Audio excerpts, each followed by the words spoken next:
కోరిక తీర్చుము ప్రాణేశ్వర. దేవి నీ కోరిక తీస్తున్నా, ఇదిగో పోతున్నాను. పరిగెడుతున్నా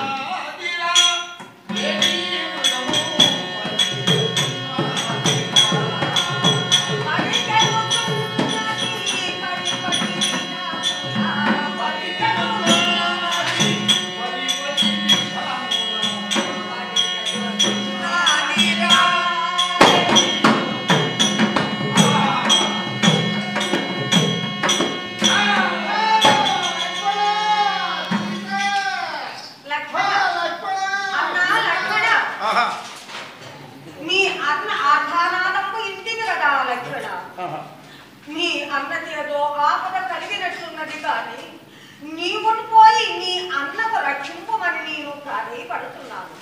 నా మాట జవదాటక మీ అన్నను రక్షించమయ్యా లక్షణ.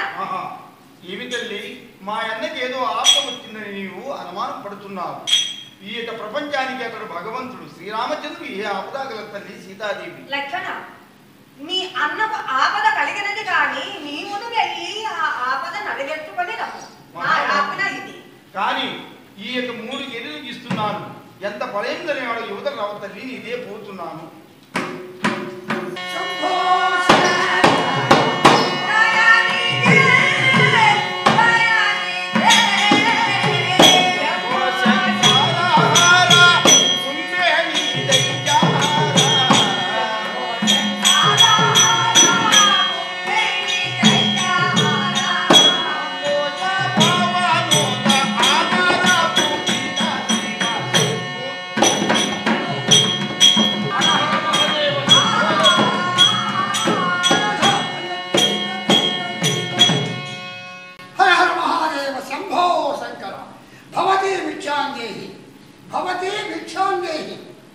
అయ్యా యతీంద్ర, రమ్ము, ఈ ఆసనము పైన కూర్చొని ఈ ఫలంబులు భుజించుము. యతీంద్ర, ఈ ఆసనము పైన కూర్చొని. యువదేవుని, నీ ఒంటరిగా ఈ యొక్క కుటీరము చెంత ఉన్న కారణమేమి? నీ వృత్తాంతమేమో నాతో విన్నవించము. యతీంద్ర, మాది అయోధ్య పట్టణం. దశరథ మహారాజు కోడెలను. నా పతి శ్రీరామచంద్రుడు. నా పేరు సీతయ్య. ఇప్పుడిప్పుడే ఒక లేడి మృగంకు కనపడగా దాన్ని పట్టి చెత్తుమని అడవులకు అన్నదమ్ములిరువురును వెళ్ళి ఉన్నవారు. నీవు ఈ చోట ఉండినను వారు వచ్చినను నీకు అతిథి మర్యాదలు గావింతురయ్యా మౌనీశ్వర. సుందరేమణి, నీ వృత్తాంతమేమో చెప్పితివి. నేనెవడనుకున్నావు? నీ ఇంటి భిక్షకుడునా? భిక్షకుడు రాదు, త్రిలోకవింత కాలంలో కూడా రావణ చక్రవర్తిని. నేను లంకాపట్నం వేలే భూపతిని. నిన్నిప్పుడే ఈ క్షణమయ్యే చర్యటువంటి నా లంకాపట్నం చేర్చుడు. అవజ్ఞానుడా, శ్రీరామచంద్రుని భార్యను చెరబెట్టుటకు శ్రీరామచంద్రుడు సకల శాస్త్ర విశారదుండైన పరాక్రమంతుండు. శ్రీరాముల వారి భార్యను చెరబట్టుటకు నీకెన్ని తలలు గలవు నా దుర్మార్గుడా. ఏమి సకల శాస్త్ర విశారదుండము శ్రీరాముని భార్యను చెరగోని పోవడం నీ ఎన్ని తలలు కలిగిన పలికెదవా? అవును, చూడరా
సీతాదేవిని చర్యెత్తుకుపోతున్నవాడు ఏ విధమ చేతలైనా వానికి మాత్రం ఆ మహాతల్లిని దక్కనివ్వరు. ఇదే వెళ్తున్నావు ఏమిరా మిగులు పొగరెక్కి మిట్ట నెరవేరుస్తున్నావా? జగదేక మాత శ్రీరామును మోసము చేసి ఆ సీతాదేవుని చెర ఎత్తుకొని పోతున్నావు. నా మాటలు అంగీకరించి బుద్ధివంతుడవై ఆ జానకి మాత్రం నాకు అప్పగించి వెళ్ళు. నీ తలను ఊడదీదు రా దురత్మ. పక్షి అయితే ధాన్యుతున్నావా? నేను పోతున్నాను. కథములనగా ఓటమైన గోర్ల చేత నీ కలిబొమ్మల చదలమనకి నిన్ను వికలాంగుని చేసి సీతాదేవి శ్రీరాములకు అప్పగించేట్టు.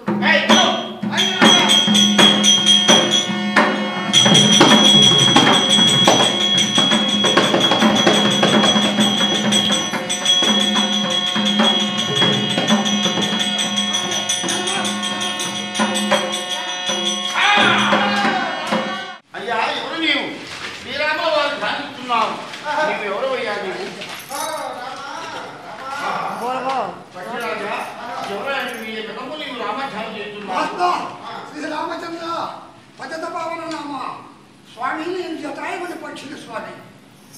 దళిత కులహంతకుడైనటువంటి రావణాసురుడు మీ భార్యను చెర ఎత్తుకొని పోతుండగా నేను ఆమె చెర విడిపించాలని చెప్పి వారితో కలిసి యుద్ధము గావించి వారి ఖడ్గము చేత నా రెండు పక్షములనుగా రెక్కలు తెగొట్టినాడు తండ్రి. ఇదిగో ఈ నేల మీద పడినాను. ఈ సమాచారము మీకు చెప్పాలని చెప్పి ఇంతవరకు నా దిమంలో ప్రారంభించి స్వామి సమాచారం నీతో చెప్పినా. పక్షిరాజా, నా హృదయపూర్వకంగా నీకు జీవిస్తున్నాను కనుక, కానీ శ్రీరాము యొక్క ధ్యానం చేస్తున్నావు, నా భక్తుడుగా ఉన్నావు. ఇదిగో ఇప్పుడే ఆ వ్యక్తులను చూపిస్తున్నావు. పక్షి పక్షి పక్షి